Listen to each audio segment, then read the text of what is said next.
Hello. आज सत्यमेव जयते स्कूल में उपस्थित छात्र छात्राओं, अभिभावक, शिक्षिकाओं, शिक्षक, आज हम क्षेत्र में गणतंत्र दिवस मना रहे हैं। ये देश को चलाने के लिए कानून की आवश्यकता, जब देश आजाद हुआ तो देश 495 रियासत में बटा हुआ था।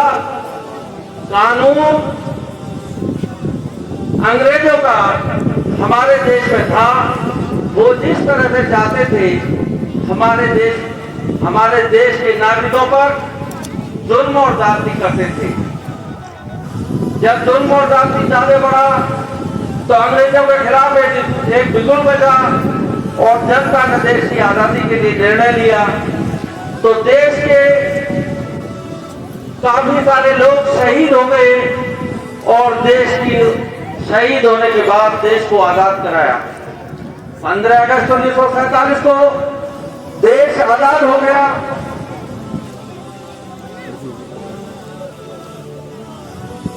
देश आजाद हो गया और देश की आजादी के लिए इस देश के लाखों लोग शहीद हो गए और देश को स्वतंत्र कराया।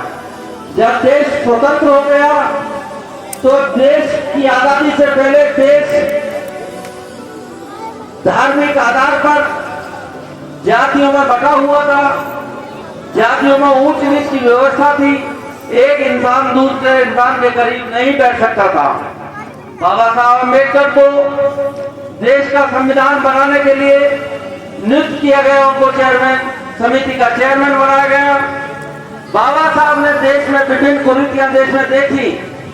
बाबा साहब ने समझा कि देश धर्म से नहीं चलेगा, देश के लिए कानून की आवश्यकता है, क्योंकि राजा का जो कानून होता है वो अपना नियम और कानून होता है।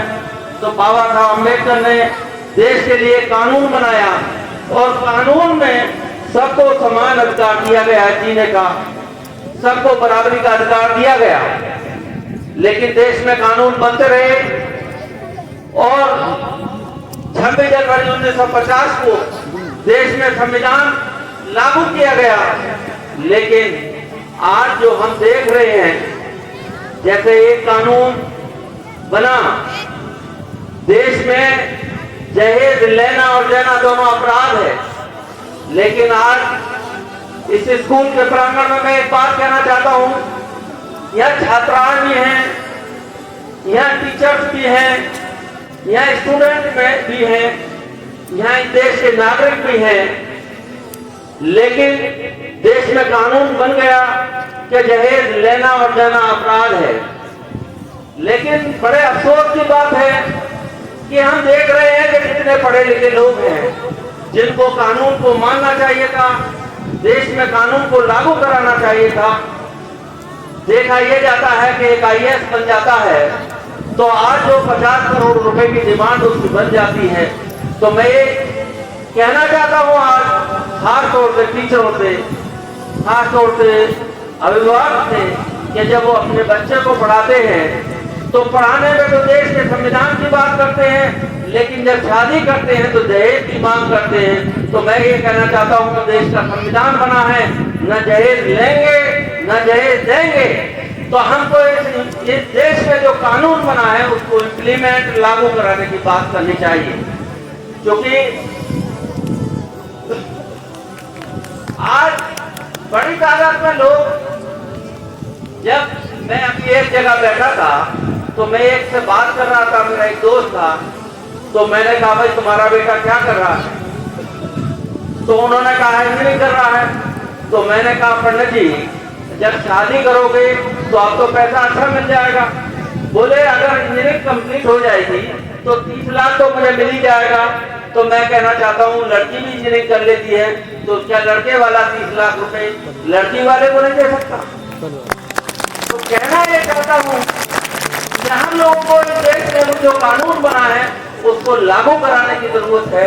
आवश्यकता है इस बात की कि हम सब लोग मिलकर बेटे और बेटे में भेद न करें, उनको शिक्षित बनाएं और जो देश में कानून है उसका पालन करें और उनको बिना दहेज देने की और लेने की प्रक्रिया को पुनः बहाल करें।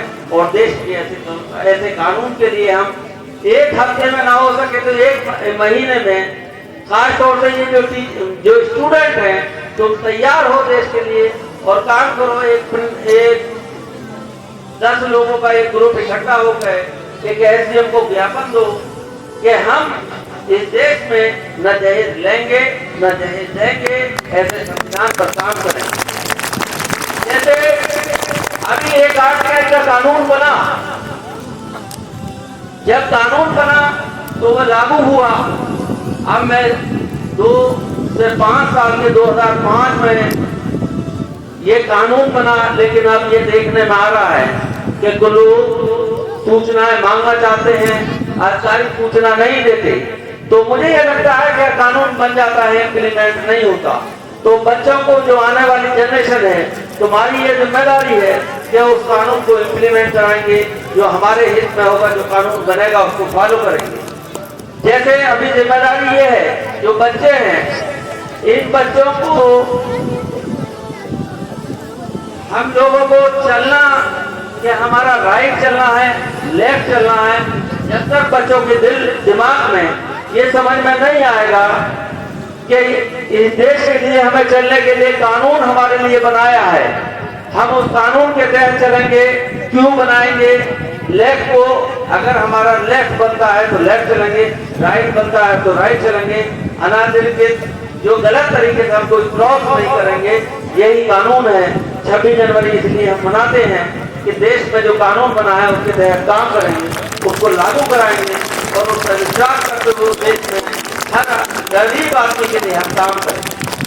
तो मैं ये कहना चाहता हूँ, बहुत सारी योजनाएं आती हैं स्टूडेंट के लिए, तो आप लोगों को गूगल के माध्यम से ये देखना चाहिए कि स्टूडेंट के भलाई के लिए क्या योजना आई है, उसको हम कैसे लागू करें, उनको मुस्तकबिल उनका कैसे बनाएं, ये हमारी जिम्मेदारी है। और मैं खास तौर से आज मंच पर बैठे हुए हमारे यूसुफ भाई हैं, जिन्होंने स्कूल बनाने में बड़ा सहयोग किया है, आजाद भाई हैं, शाहिद भाई हैं, तो जिन जिन लोगों ने जो स्कूल बनाने में सहयोग किया, मैं 26 जनवरी के अवसर पर आप सब लोग को शुक्रिया अदा करना चाहता हूँ। जो अभिभावक आए हैं उनको शुक्रिया अदा करना चाहता हूँ, जो टीचर्स हैं उनका शुक्रिया अदा करना चाहता हूँ, और खास तौर से इन बच्चों का शुक्रिया अदा करना चाहता हूँ कि इन्होंने बहुत ही खूबसूरत प्रोग्राम किए हैं। और मैं दुआ करता हूँ कि अल्लाह ताला से कि ये इन बच्चों का मुस्तकबिल ऊंचा हो, अच्छा हो, बेहतर हो।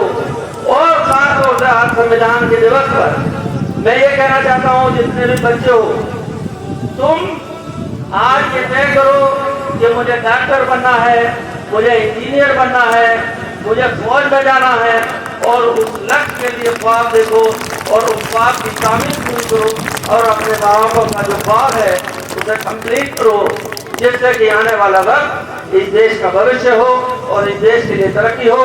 और आओ, आज हम संविधान के दिवस पर सब मिलकर ऊंच नीच को दूर करेंगे और देश को एक करेंगे और देश को बढ़ाएंगे।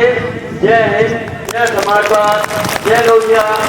और भारत के अमर शहीदों की, भारत के अमर शहीदों की सुभाष चंद्र बोस, सुभाष चंद्र बोस, राजगुरु सुखदेव, राजगुरु सुखदेव, महात्मा गांधी।